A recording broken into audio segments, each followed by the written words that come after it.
Құрметті президент Садыр Нұрожай Жапаров, сізді қырғыз халқын алға бастап келе жатқан нағыз көшбасшы, білікті саясаткер деп бәріміз білеміз. Қырғызстанды көркейту жолындағы қажырлы еңбегіңізді жоғары бағалаймыз. Салиқалы саясатыңыздың арқасында еліңіз дамудың жаңа кезеңіне қадам басты. Қырғыз экономикасы жоғары қарқынмен дамып келе жатыр. Өзіңіздің бастамаңызбен түрлі салада тың ауқымды жобалар жүзеге асырылып жатыр. Әлеуметтік салада ғылым, білім жүйесінде ауқымды өзгерістер жасалуда.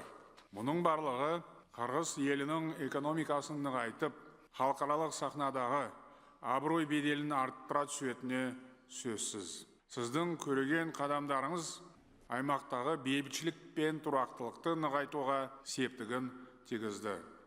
Парасатты басшылығыңызбен бауырлас қырғыз жұрты бұдан да биік белестерді бағындыра беретініне кәміл сенемін. Біз бір туған бауырлас ел ретінде Қырғызстанның барлық жетістіктеріне шын жүректен қуанамыз. Қазақ пен қырғыз ежелден еншісі бір ағайынды халықтар, салт дәстүрі мен тарихы ортақ елдер. Біздің тіліміз бен діліміз, атымыз бен затымыз ұқсас. Бүгінде елдеріміз арасында өзара сенім мен сыйластыққа негізделген қарым-қатынас орнаған. Одақтастық рухындағы байланысымыз нығайып келе жатыр. Қос мемлекеттің стратегиялық әріптестігі қарқынды дамып жатыр. Сіз бұл іске өлшеусіз үлес қосып жатсыз.